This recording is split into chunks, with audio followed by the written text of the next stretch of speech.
Ribuan tahun yang lalu, jauh sebelum kota-kota modern berdiri di Pulau Jawa, wilayah ini dipenuhi hutan lebat, sungai-sungai besar, dan desa-desa kecil yang hidup dekat dengan alam. Di antara hutan tropis dan aliran sungai yang tenang, sebuah kerajaan perlahan mulai berkembang. Kerajaan itu dikenal sebagai Tarumanagara.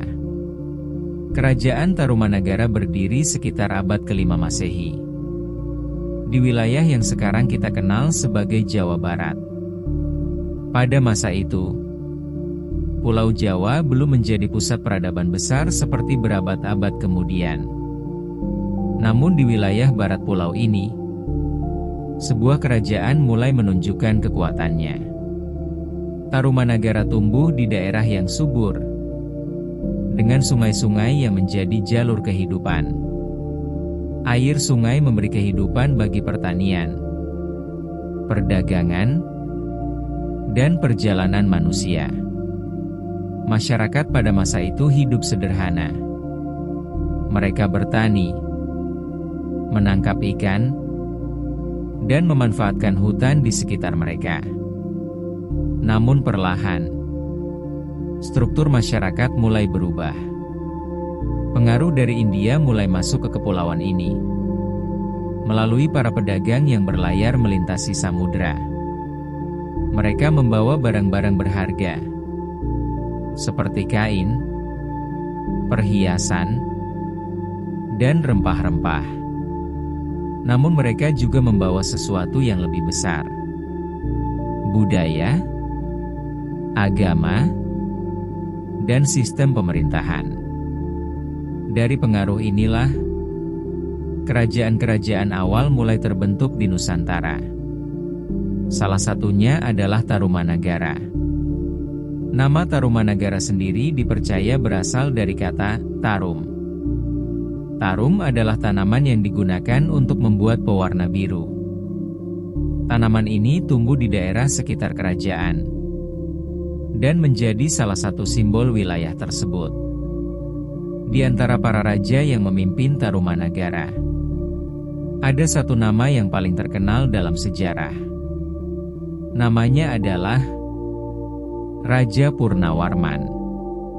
Purnawarman dikenal sebagai pemimpin yang kuat, bijaksana, dan memiliki visi besar untuk kerajaannya. Di bawah kepemimpinannya, Tarumanagara mencapai masa kejayaan. Salah satu bukti kekuasaan Tarumanagara dapat kita temukan pada prasasti-prasasti batu yang masih ada hingga hari ini. Prasasti ini ditulis menggunakan bahasa Sanskerta dan huruf Pallawa yang berasal dari India. Prasasti-prasasti tersebut menceritakan berbagai hal tentang raja, tentang pembangunan, dan tentang kehidupan masyarakat pada masa itu. Salah satu prasasti paling terkenal adalah Prasasti Tugu. Prasasti ini menceritakan tentang proyek besar yang dilakukan oleh Raja Purnawarman. Ia memerintahkan pembangunan saluran air sepanjang beberapa kilometer. Saluran air ini dibuat untuk mengendalikan banjir dan membantu irigasi pertanian. Ini menunjukkan bahwa kerajaan Tarumanagara sudah memiliki sistem pemerintahan yang terorganisasi. Pembangunan saluran air ini bukan pekerjaan kecil. Ribuan orang kemungkinan terlibat dalam proyek tersebut. Para pekerja, pengrajin, dan pemimpin desa bekerja bersama untuk menyelesaikannya. Hasilnya, tanah pertanian menjadi lebih subur, panen meningkat, dan kehidupan masyarakat menjadi lebih stabil. Selain pembangunan, Tarumanagara juga aktif dalam perdagangan. Lokasinya yang dekat dengan laut membuat kerajaan ini terhubung dengan jalur perdagangan internasional. Pedagang dari India, Cina, dan wilayah lain datang ke pelabuhan-pelabuhan di Jawa Barat. Mereka membawa barang dan juga cerita dari dunia yang jauh. Melalui perdagangan inilah, budaya-budaya berbeda mulai saling memengaruhi. Agama Hindu berkembang di lingkungan kerajaan. Upacara keagamaan dilakukan oleh para Brahmana. Raja dianggap sebagai pemimpin duniawi yang juga memiliki hubungan dengan para dewa. Namun kehidupan masyarakat tidak hanya tentang kerajaan dan agama. Di desa-desa kecil, petani tetap bekerja di sawah mereka. Nelayan pergi ke laut setiap pagi. Anak-anak bermain di tepi sungai dan belajar dari orang tua mereka tentang kehidupan. Hari-hari berlalu dengan ritme alam. Musim hujan membawa air yang melimpah. Musim kemarau memberi waktu untuk panen. Kerajaan Tarumanagara menjadi pusat stabilitas di wilayah tersebut. Namun seperti semua kerajaan dalam sejarah, masa kejayaan tidak berlangsung selamanya.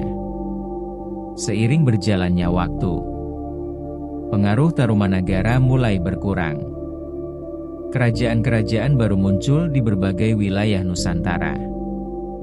Perubahan politik, perdagangan, dan kekuasaan perlahan mengubah peta kekuatan di kepulauan ini.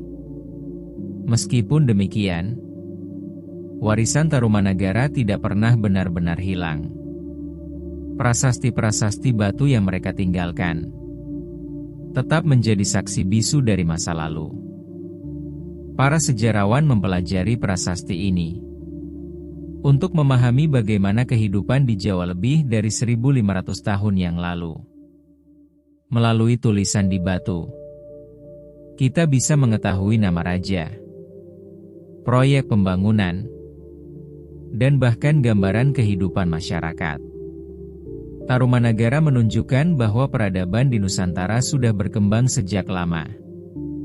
Sebelum munculnya kerajaan besar seperti Sriwijaya atau Majapahit, kerajaan ini sudah menjadi bagian penting dari sejarah. Ia menjadi jembatan antara masa awal kerajaan di Nusantara dan perkembangan peradaban yang lebih besar di masa depan. Hari ini, wilayah bekas Tarumanagara telah berubah menjadi kota-kota besar di Jawa Barat. Jalan raya, gedung tinggi, dan kehidupan modern menggantikan hutan dan desa kuno. Namun di balik semua perubahan itu, sejarah tetap hidup, tersembunyi dalam prasasti, dalam cerita rakyat, dan dalam ingatan bangsa. Kerajaan Tarumanagara adalah salah satu fondasi awal dari sejarah panjang Nusantara. Sebuah kerajaan yang mungkin tidak sebesar Majapahit, namun memiliki peran penting dalam perjalanan peradaban Indonesia.